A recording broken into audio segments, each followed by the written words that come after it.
يا ربي بالمصطفى بلغ مقاصدنا واغفر لنا ما مضى يا واسع الكرم يا ربي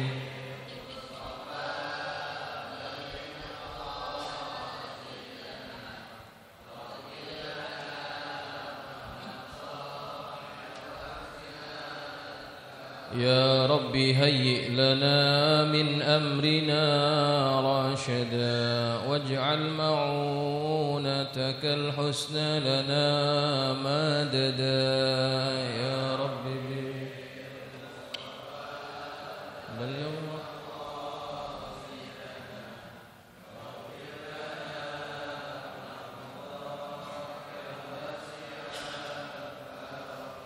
ولا تكلنا إلى تدبير أنفسنا فالنفس تعجز عن إصلاح ما فسدا يا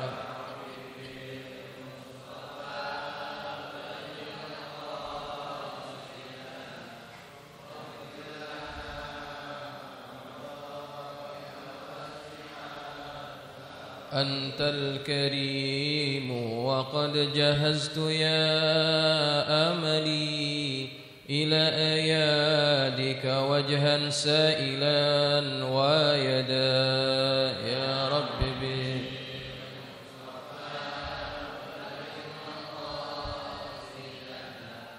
واغفر لنا ما مضى يا واسع الكرم اللهم صل وسلم وبارك عليه وعلى آله.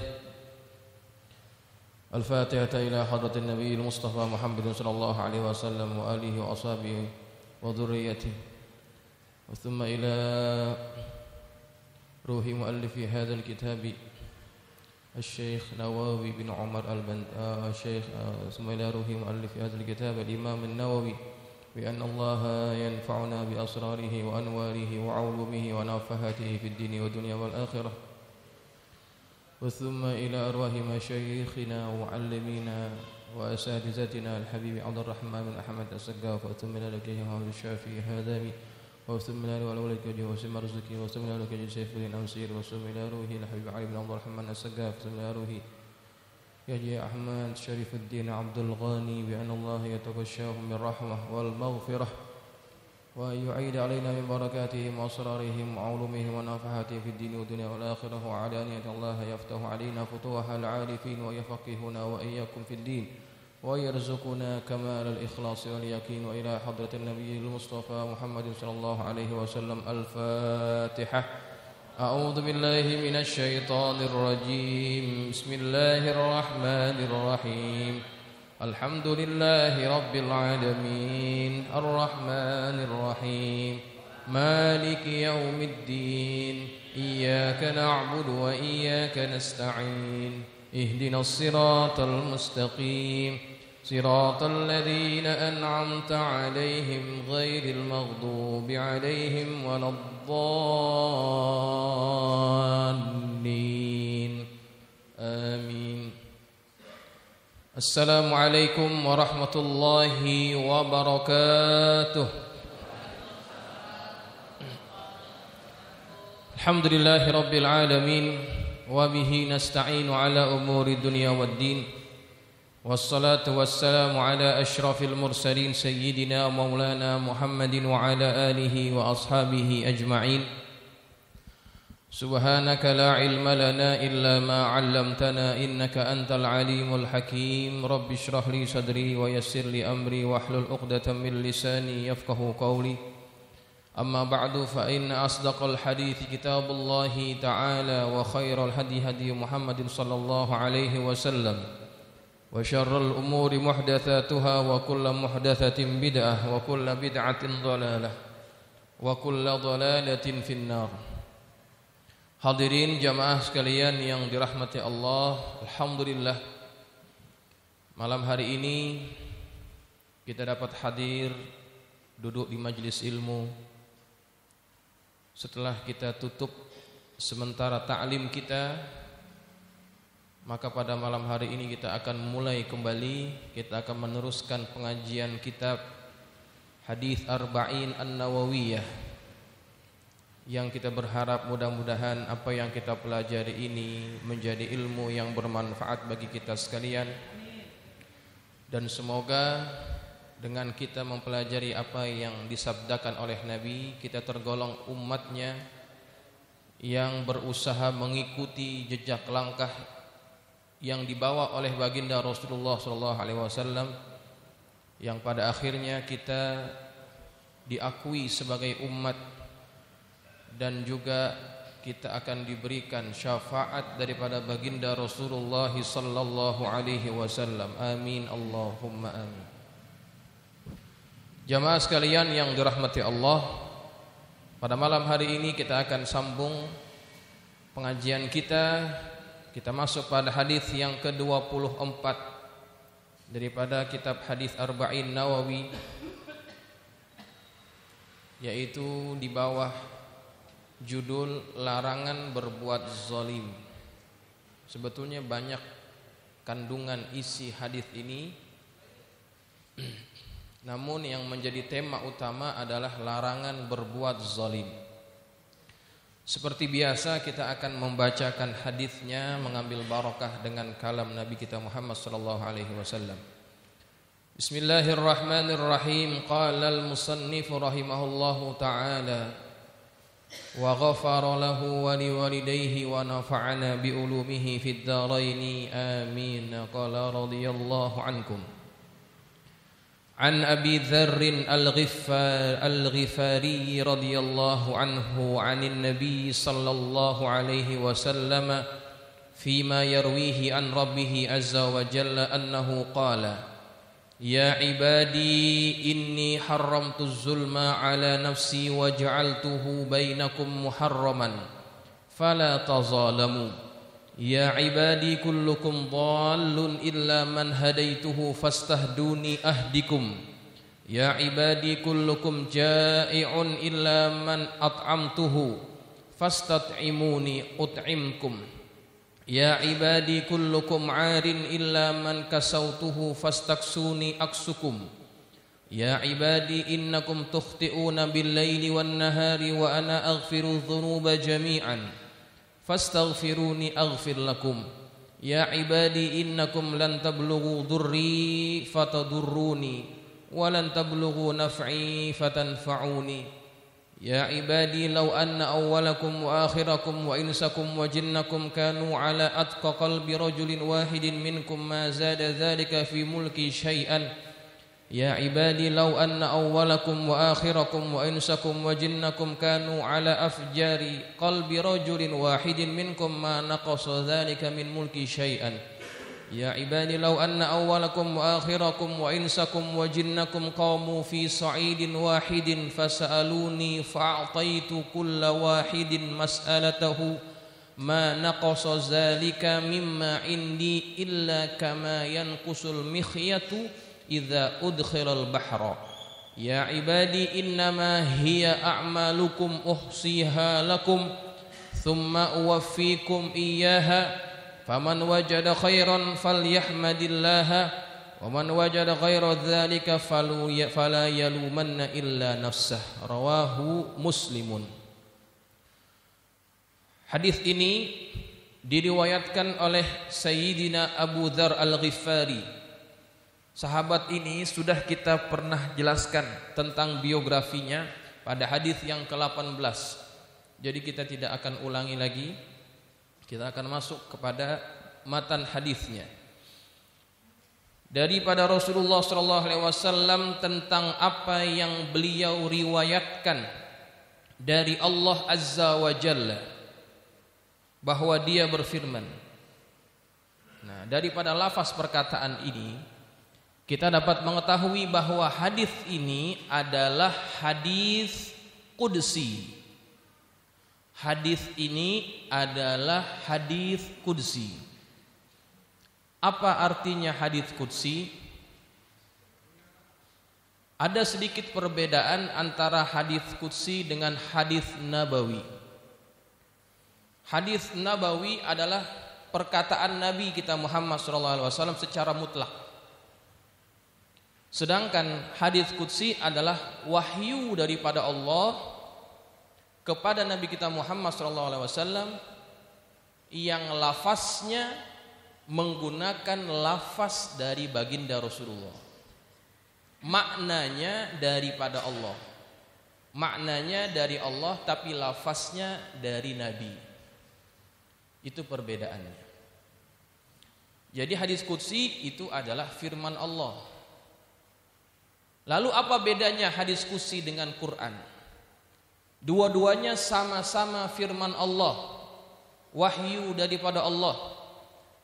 Tetapi kalau Al-Quran lafaz dan maknanya dari Allah, Nabi tidak mengurangi atau menambahkan walau sedikit pun. Sedangkan hadis qudsi tadi yang saya sudah katakan, maknanya daripada Allah, lafaznya dari Nabi. Itu perbedaan yang pertama antara Al-Quran dengan hadis qudsi. Kemudian Al-Quran secara lafaz dan makna itu mengandungi mukjizat, sedangkan hadis qudsi tidak. Yang ketiga, apabila orang sholat membaca ayat Quran, sholatnya sah. Tapi kalau orang sholat bacanya hadis qudsi, walaupun sama-sama firman Tuhan, maka sholatnya batal. Itu yang ketiga. Kemudian yang berikutnya, kalau misalkan ada orang tidak ada wudhu, dia pegang mushaf Al-Quran, maka haram. Tetapi kalau ada orang pegang kumpulan kitab hadis qudsi, dia pegang tanpa ada wudhu, maka itu tidak ada masalah, tidak berdosa. Itu perbedaannya, ya. Nah, kemudian kalau orang yang berjunub, berhadas besar, haram baca Quran. Sedangkan kalau orang yang junub dia boleh baca hadis qudsi. Itu perbedaannya, ya. Itu sekedar faedah tambahan supaya kita tahu apa itu hadis qudsi, apa itu hadis nabawi, ya.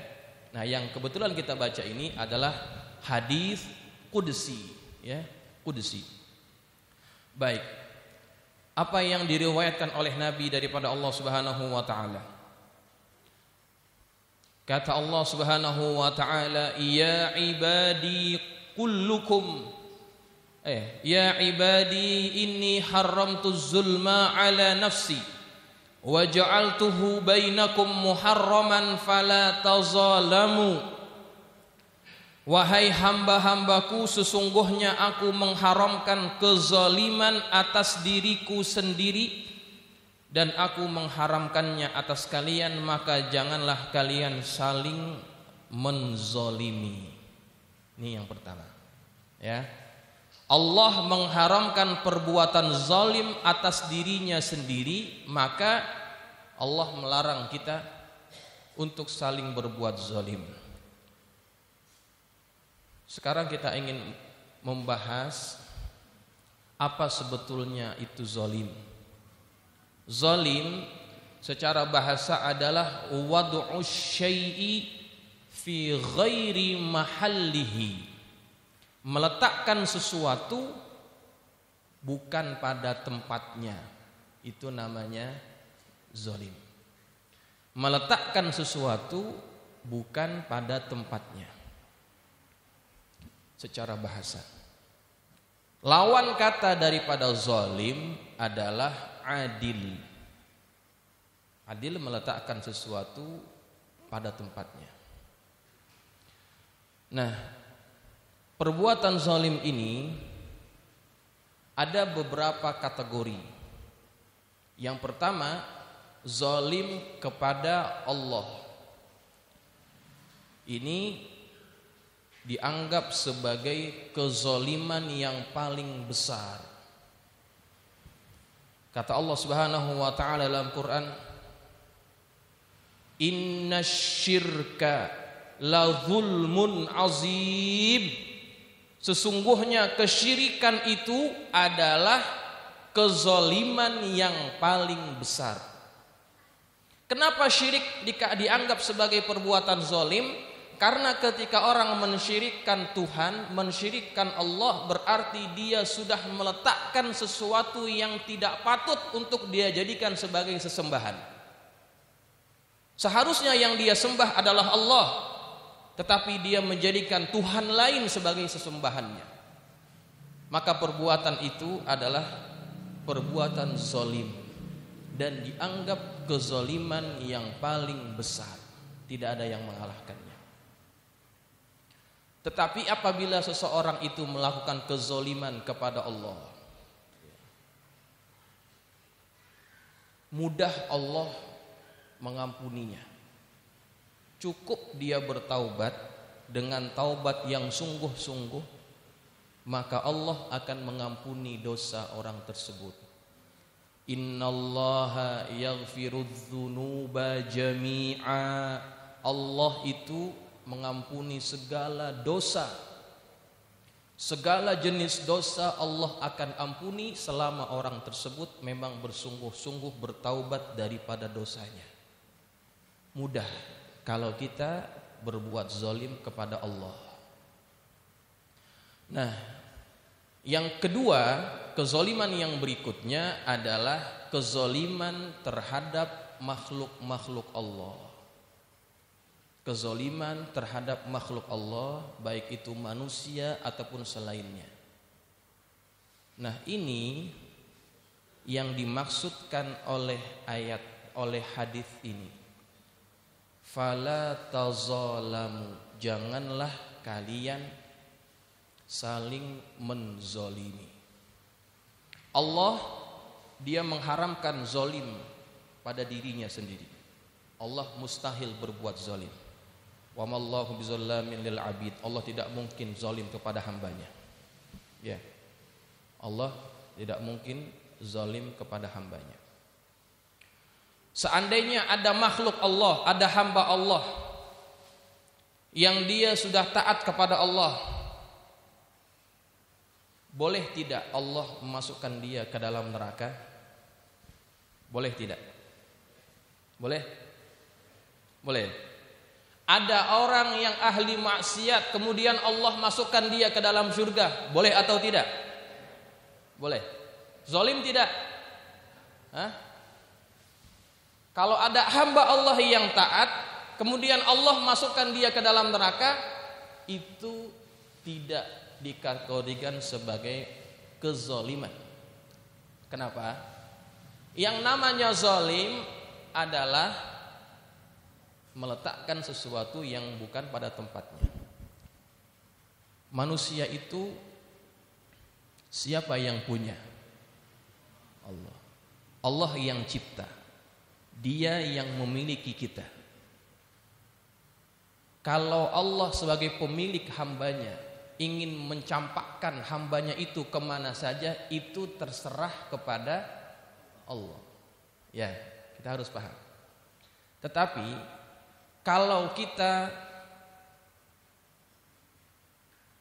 merusakkan hak milik orang lain yang itu bukan milik kita, itu adalah perbuatan zalim. Contoh, saya punya handphone, kemudian handphone saya dibanting oleh salah seorang jamaah, dibuang atau dibakar ataupun dicampakkan begitu, maka itu zalim. Kenapa? Ini milik saya. Tetapi bagi Allah, apapun yang Allah lakukan kepada hambanya tidak boleh dianggap itu sebagai perbuatan zalim. Karena Allah pemilik kita, terserah kepada Allah ingin berbuat apa kepada kita. Maka tidak boleh apabila ada seorang hamba yang diuji oleh Allah, yang dia rasa ujian itu adalah ujian yang berat, kemudian dia berkata, "Ya Allah, kenapa Engkau tidak adil kepada saya?" Lihat. Ketika ada orang yang berkata, "Ya Allah, kenapa Engkau tidak adil kepada saya?" Secara tidak dia sadari dia sudah menuduh Allah itu berbuat zalim kepada dirinya. Ya. Kalau orang tidak berbuat adil namanya apa? Zalim. Kalau ada orang diuji kemudian dia berkata Allah tidak adil kepada dirinya, maka sesungguhnya dia sudah menuduh sesuatu yang tidak patut dia tuduhkan kepada Allah Subhanahu wa taala. Wajib dia bertaubat.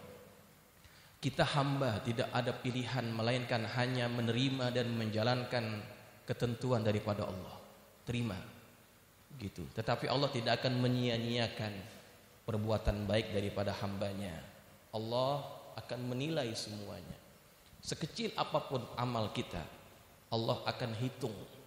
Ya, wa may ya'mal mithqala dzarratin khairan yarah, wa may ya'mal mithqala dzarratin syarran yarah. Kita semua akan melihat balasannya nanti.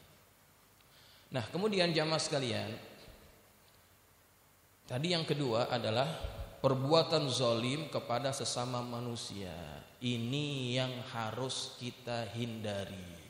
Jangan kita sampai menzalimi orang lain. Kenapa? Susah. Hidup kita akan susah apabila orang yang kita zalimi itu tidak memaafkan kita. Hidup kita akan susah. Susah di mana? Di akhirat. Di akhirat pasti kita akan susah. Di dunia pun Allah akan tunjukkan balasannya kepada orang yang telah berbuat zalim. Kita sering mendengar hadis Nabi yang kita suka dengar daripada para penceramah, para khatib. Ketika ada Nabi bertanya kepada para sahabat, "Atadruna manil muflis?" Apakah engkau tahu apa itu? Siapa itu orang yang bangkrut, orang yang muflis? Kata para sahabat, "Al-muflisu fina man la dirhamalahu wa la mata'." Orang muflis menurut kami adalah orang yang tidak punya harta, yang tidak punya uang, tidak punya harta benda. Itu orang yang dianggap muflis. Kemudian kata Nabi, bukan itu yang dimaksudkan. Kata Nabi, "Al-muflisu min ummati," orang yang muflis dari kalangan umatku, "man ya'ti yaumal qiyamati bi salatin wa zakatin wa siyamin." Ada hambaku yang datang pada hari kiamat membawa pahala salat, membawa pahala zakatnya, membawa pahala puasanya. Wa ya'ti wa qad syatama hadza wa qadhafa hadza wa akala mala hadza wa safaka dama hadza wa daraba hadza. Didatangkan orang-orang yang pernah dia sakiti, yang pernah dia caci, yang pernah dia fitnah, yang pernah dia makan hartanya, yang pernah dia tumpahkan darahnya, orang yang pernah dia pukul wajahnya. Semua itu akan dihadirkan oleh Allah Subhanahu wa taala pada pengadilan hari kiamat. Fayu'ta hadza min hasanatihi wa hadza min hasanatihi. Pada hari itu kita tidak dapat membalas segala kezaliman kita kepada orang lain. Maka caranya adalah Allah memberikan segala pahala yang banyak yang kita bawa pada hari kiamat itu diberikan kepada orang yang pernah kita sakiti, yang pernah kita zalimi, yang pernah kita hina. Kita berikan pahalanya dengan percuma, dengan secara percuma kepada orang tersebut. Fa in faniyat hasanatuhu, maka ketika amal ibadahnya, pahalanya sudah habis diberikan kepada orang yang pernah dia zalimi itu, qabla inqidha'i ma alaihi, padahal belum selesai urusannya. Kezaliman yang pernah dia lakukan di dunia belum selesai, sedangkan kebaikannya sudah habis diberikan kepada orang yang pernah dia zalimi.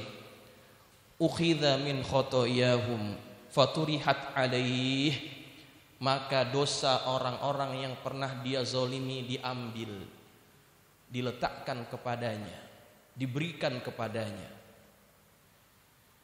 Tsumma turiha finnar, maka apa yang terjadi? Orang ini dicampakkan masuk ke dalam neraka Allah Subhanahu wa taala. Pahalanya habis, dosanya bertambah. Maka inilah orang yang muflis. Kenapa dia muflis? Karena pada waktu dia hidup di dunia, dia melakukan kezaliman kepada hamba Allah yang lainnya. Maka jangan remehkan perbuatan zalim. Maka kita akan susah. Kalau dengan Allah kita minta ampun kepada Allah, Allah akan ampuni dosa-dosa kita. Tapi dengan makhluk Allah, hamba Allah, manusia, Allah tidak akan ampuni sebelum orang yang kita zalimi itu memaafkan kita. Selain daripada itu, hadirin jamaah sekalian, dosa zalim ini adalah salah satu dosa yang disegerakan balasannya di dunia.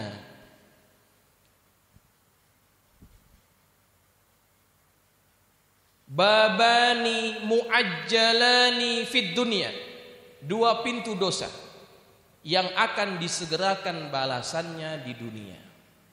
Dosa apa itu? Al-baghyu wal uquq, zalim dan durhaka kepada orang tua.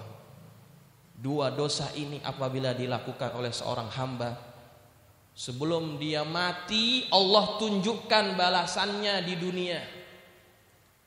Ditunaikan balasannya di dunia.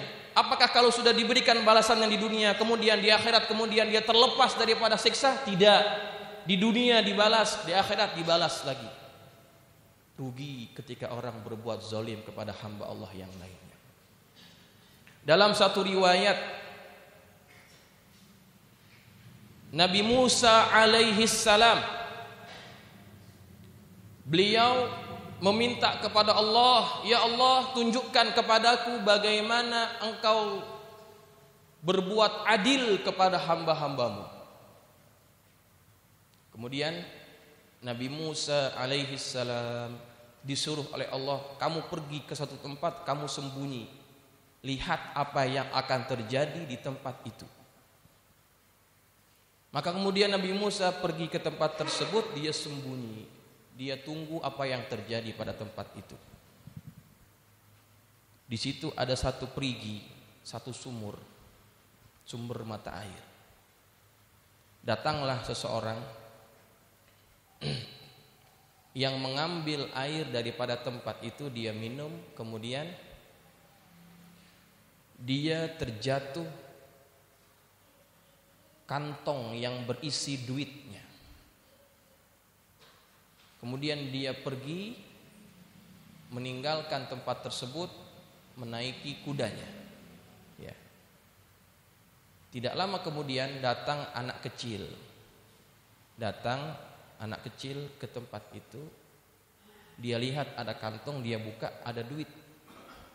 Duit itu diambil oleh si anak kecil. Kemudian setelah itu datang seorang tua yang matanya sudah buta. Dia ambil air daripada perigi itu, kemudian dia beristirahat. Tidak lama datanglah kembali si penunggang kuda, yang dia menyadari bahwa kantong yang berisi duitnya itu ketinggalan, terjatuh. Ketika dia datang, tidak ada orang di tempat itu melainkan hanya si tua yang buta. Maka ditanya oleh si penunggang kuda, di mana engkau ambil duitku? Mana duitnya? Maka si tua ini dia tidak tahu apa-apa. Dia tidak melihat, memang matanya buta, dan dia tidak mengambil apapun yang ada di tempat itu. Yang dia ambil hanya airnya saja. Ketika ditanya dia tidak mengaku. Kemudian dipaksa, kamu jangan bohong. Kalau kamu tidak mengaku, aku akan bunuh. Dia pun tidak dapat mengakui. Kenapa? Karena bukan dia yang mengambil duit itu. Maka karena dia tidak sabar, si penunggang kuda ini membunuh si tua ini. Dibunuh, digeledah, tidak dijumpai duit yang dia cari. Memang bukan dia yang ngambil. Yang ngambil siapa? Anak kecil yang tadi. Kalau kita lihat kisah ini, itu banyak kejadian-kejadian yang bernilai perbuatan zalim. Anak kecil ngambil duit orang, zalim tidak? Zalim. Kemudian ada orang tua yang tidak bersalah dibunuh tanpa dosa, zalim tidak? Zalim. Nampak semuanya perbuatan zalim. Kemudian kata Nabi Musa, ya Allah, tunjukkan kepada saya apa maksudnya semua ini. Ceritakan kepada saya apa maksudnya semua ini. Kemudian Allah ceritakan, Allah jelaskan kepada Nabi Musa alaihissalam. Wahai Musa, ketahuilah bahwa duit yang diambil oleh si anak kecil itu sebetulnya adalah haknya. Itu adalah haknya. Sewaktu ayah anak itu masih hidup, ya, masih ada, orang ini pernah merampas duitnya, dirampas, dan jumlah duit yang diambil oleh si penunggang kuda itu daripada ayah si anak kecil itu sama dengan duit yang diambil oleh si anak kecil itu. Jadi itu balasan dari apa yang pernah diambil. Kemudian kenapa yang tua itu mesti dibunuh? Dia tidak punya salah apa-apa. Wahai Musa, ketahuilah sebelum dia itu buta, orang tua ini pernah membunuh bapak kepada si penunggang kuda. Jadi perbuatan si penunggang kuda membunuh dia itu adalah kisos terhadap apa yang pernah dilakukan oleh orang ini kepada ayahnya. Ditunjukkan semua balasannya di dunia. Sebelum orang itu wafat, kalau dia pernah melakukan kezaliman, Allah akan tunaikan balasannya di dunia. Maka hati-hati daripada berbuat zalim. Ya. Dalam surah Ibrahim Allah Subhanahu wa taala berfirman, "Wala tahsabannallaha ghafilan amma ya'maludz zalimun." Dan janganlah engkau mengira bahwa Allah lengah dari apa yang diperbuat oleh orang-orang yang zalim. Allah tidak akan pernah lupa, Allah tidak akan pernah lalai terhadap perbuatan zalim hambanya. 24 jam kita dipantau oleh Allah. Kalau seandainya kita merasa tidak ada apa-apa yang terjadi pada diri kita, jangan merasa aman. Satu saat ketika pada masanya sudah tepat, Allah akan tunjukkan balasan kepada orang-orang yang berbuat zalim. Cepat atau lambat dia pasti mendapatkan balasannya. Ya, maka jangan mudah-mudah berbuat zalim kepada hamba Allah. Ya, apalagi yang dizalimi itu adalah dari kalangan ulama, ya, apalagi dari kalangan ahlul bait. Wah, itu luar biasa keberkahan Allah Subhanahu wa taala. Ya, seperti yang kita tahu bersama apa yang dialami oleh Al-Habib Muhammad Rizik bin Husain Syihab. Dia dizalimi atau tidak? Dizalimi atau tidak? Dizalimi. Kenapa? Seharusnya dia tidak diberikan, ditangkap, dipenjara dengan pasal-pasal yang sebetulnya pasal itu juga dilakukan oleh orang lain. Kenapa yang lain tidak? Habib Rizik kena pasal tersebut. Harus masuk, harus dipenjara. Itu namanya apa? Zalim.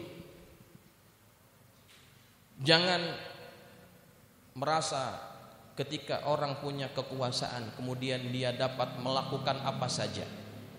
Ingat, manusia itu tidak ada yang kekal di dunia ini. Qarun, Fir'aun itu luar biasa hebatnya. Tetapi kemana akhirnya mereka semua itu? Mati, binasa. Ketika mereka sudah berada pada puncak kezaliman, baru ketika itu Allah tarik, kemudian Allah binasakan mereka semuanya. Wala tahsabannallaha ghafiran amma ya'maluz zalimun. Jangan merasa, jangan menyangka bahwa Allah itu lalai terhadap perbuatan zalim yang dilakukan oleh hambanya. Tunggu ketika Allah menunjukkan balasannya kepada orang-orang yang zalim. Siapa saja, walaupun kita berbeda pandangan politik, pilihan politik, tapi jangan sampai menzalimi orang lain. Maka hadis ini menceritakan kepada kita, mengajarkan kepada kita, apapun, siapapun mereka, jangan sakiti, jangan zolimi. Sebenci apapun kita dengan orang, jangan sampai menzolimi mereka. Allah sudah mengharamkan itu pada dirinya. Maka hati-hati jamaah sekalian. Mudah-mudahan kita dapat menghindarkan diri kita dari perbuatan zolim. Karena zolim itu adalah kegelapan pada hari kiamat. Ya. Kemudian hadirin jamaah sekalian yang dirahmati Allah. Pada bagian yang berikutnya Allah Subhanahu wa taala berfirman, "Ya ibadi kullukum dhallun illa man hadaituhu fastahduni ahdikum." Wahai hamba-hambaku, kalian semuanya tersesat kecuali orang-orang yang aku berikan petunjuk. Karena itu mintalah petunjuk kepadaku, niscaya aku beri petunjuk kepada kalian. Maksud daripada dhallun di sini, tersesat, artinya adalah ghafilun 'anis syara'i qabla irsalir rusul. Kita lupa, kita lalai terhadap panduan agama sebelum diutusnya Nabi kita Muhammad SAW. Itu maksud daripada dhallun, tersesat, tidak tahu arah tujuan, ya itu namanya sesat. Maka dengan diutusnya Nabi, yang Nabi ini membawa petunjuk bagi kita, Al-Quran dan juga haditsnya, maka itu adalah panduan hidup. Ketika orang punya panduan, hidupnya tidak lagi tersesat. Ada maps, ada GPS yang mengarahkan dia kemana harus dia mengarahkan hidupnya. Maka ketika orang sudah mendapatkan petunjuk itu, dia sudah berada pada jalan yang betul. Tetapi kata Allah, melainkan hanya orang-orang yang aku berikan petunjuk, illa man hadaituhu, kecuali orang-orang yang aku berikan petunjuk. Ini berarti hak prerogatif hidayah, petunjuk itu adalah Allah yang punya. Sehebat apapun kita berpidato, berceramah, itu tidak bisa membuat orang itu kemudian jadi dapat hidayah. Yang dapat memberikan hidayah hanya Allah Subhanahu wa ta'ala.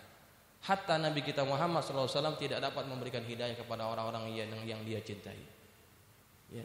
Innaka la tahdi man ahbabta walakinnallaha yahdi man yasha.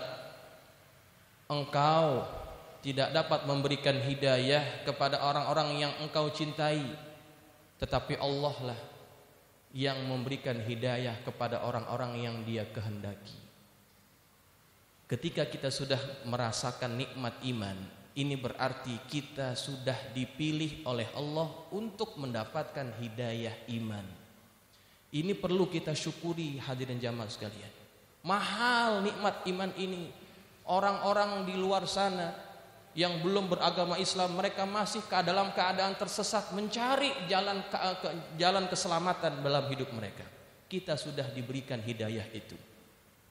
Ada nabi yang punya anak, anaknya tidak beriman. Nabinya dari kalangan ulul azmi, Nabi Allah Nuh alaihi salam. Hidupnya bersama Nabi, tinggalnya bersama Nabi, dengar perkataan Nabi, tetapi dia tidak dapat mendapatkan hidayah Allah Subhanahu wa taala. Innahu laisa min ahlik, kata Allah. Dia bukan dari kalangan keluargamu. Innahu amalun ghairu sholih. Anak Nabi tidak dapat hidayah. Ada istri yang istrinya itu adalah istri Nabi, hidupnya bersama Nabi, tinggal bersama Nabi, tidurnya bersama Nabi, serumah dengan Nabi, tapi tidak mendapatkan hidayah. Istrinya siapa? Istrinya Nabi Nuh, Nabi Allah Lut alaihi salam juga. Itu tidak dapat hidayah oleh Allah Subhanahu wa taala. Kita bukan anak Nabi, bukan keluarga Nabi, bukan siapa-siapanya Nabi, tapi Allah pilih kita untuk mendapatkan nikmat iman ini. Maka hargai nikmat yang mahal ini, jangan sia-siakan. Maka hargai nikmat ini dengan cara apa? Kita taati Allah, karena iman itu dapat tercabut daripada hati seseorang ketika dia senantiasa melakukan perbuatan zalim pada dirinya, pada Allah, perbuatan dosa dan maksiat. Maka sedikit demi sedikit iman itu akan mati. Maka dengan melakukan ketaatan, kita dianggap orang yang mensyukuri nikmat iman ini. Ya. Tetapi jangan hanya merasa aman dengan nikmat iman. Ya Allah, alhamdulillah kita sudah jadi orang beriman, insya Allah masuk surga. Tidak ada jaminan.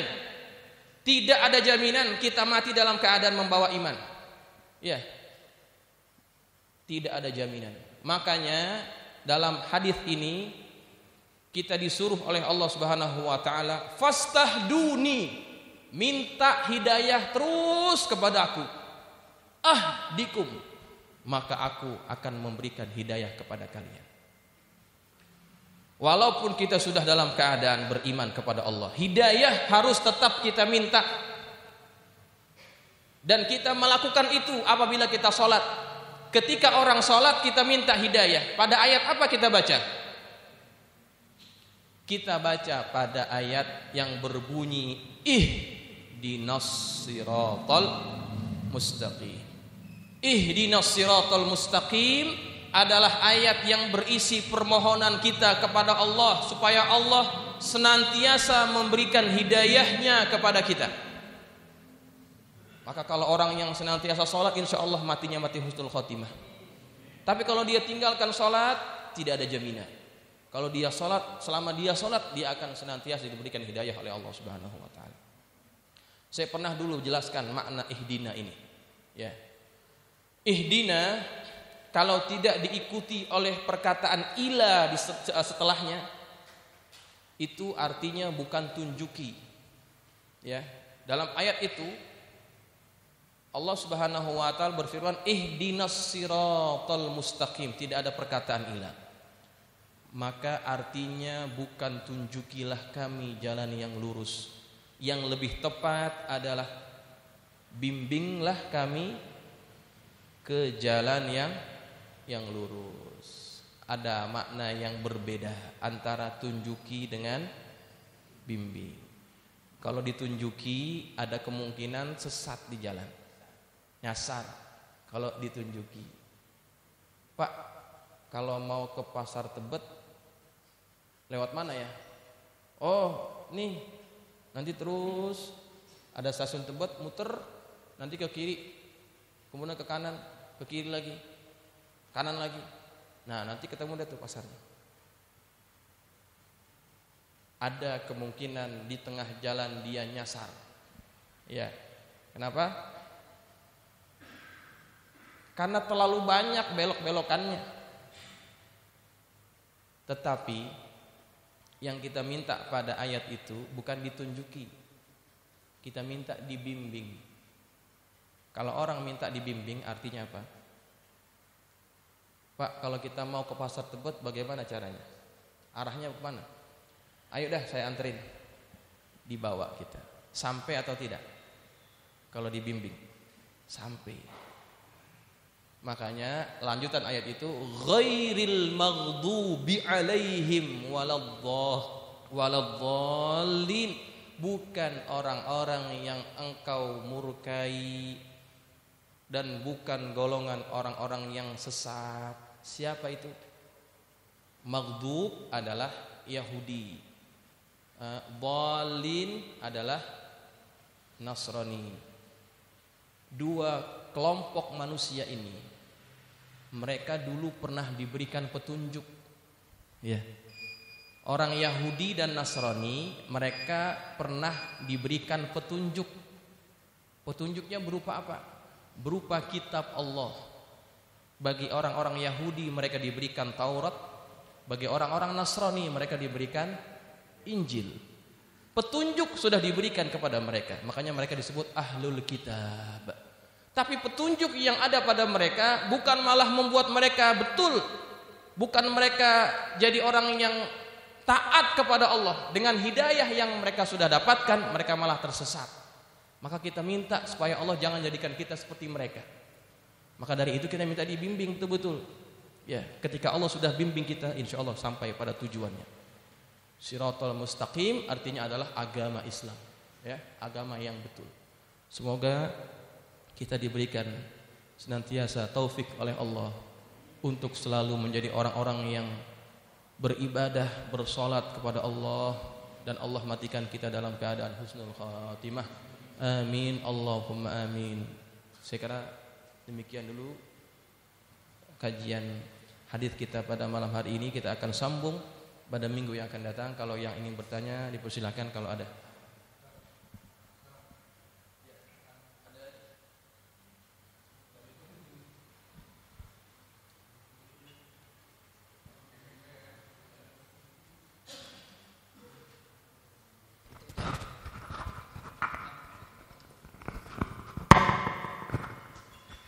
Assalamualaikum warahmatullahi wabarakatuh. Waalaikumsalam warahmatullahi. Tadi Ustadz mengatakan bahwa hadis qudsi ini juga adalah wahyu Allah, bukan begitu ya?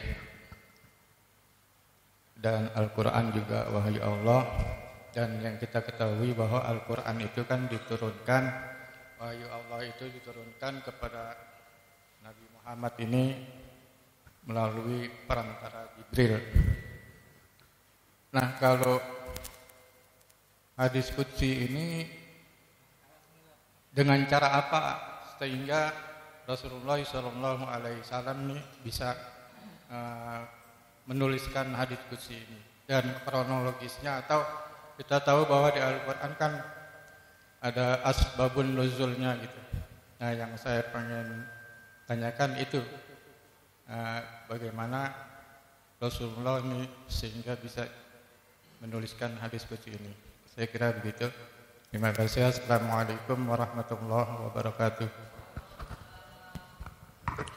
Baik, Al-Quran adalah wahyu daripada Allah yang disampaikan kepada Nabi kita Muhammad melalui perantaraan malaikat Jibril, ya. Karena itu menjadi tugasnya malaikat Jibril. Dari zaman dulu sebelum Nabi Muhammad ada, beliaulah yang menyampaikan wahyu daripada Tuhan. Nah, kalau Al-Quran memang kita sudah tahu bersama, Nabi diberikan wahyu itu melalui perantaraan Jibril. Lalu bagaimana dengan hadis qudsi? Kan hadis qudsi juga wahyu daripada Allah. Apakah juga melalui malaikat Jibril ataupun tidak?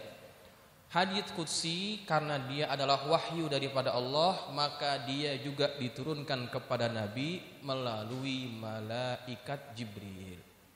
Ya, melalui malaikat Jibril. Tetapi yang tadi saya katakan maknanya saja yang daripada Allah, lafaznya daripada Nabi, ya, lafaznya daripada Nabi kita Muhammad SAW. Begitu. Nah, itu yang menjadi jawaban daripada pertanyaan dari Ustaz Toyo, ya. Kemudian kalau hadis qudsi, ya, maka sama dengan hadis-hadis yang lainnya. Kalau ada kebetulan peristiwa yang melatar belakanginya, maka itu disebut ada asbabul wurud, ya. Tapi kalau ayat Quran, maka dia disebut sebagai, kalau ada peristiwa yang melatar belakangnya disebut ada mempunyai asbabun nuzul, ya. Lebih kurang sama saja, ya. Nuzul dengan wurud itu hampir sama sebetulnya, cuma perkataannya sedikit berbeda untuk membedakan antara Quran dengan hadis, begitu, ya. Insyaallah jawab ya. Ada lagi? Kalau tidak ada yang bertanya, kita akhiri sampai di sini, mudah-mudahan bermanfaat. Wallahu a'lam bissawab wa ilaihil marji' wal ma'ab. Al-Fatihah.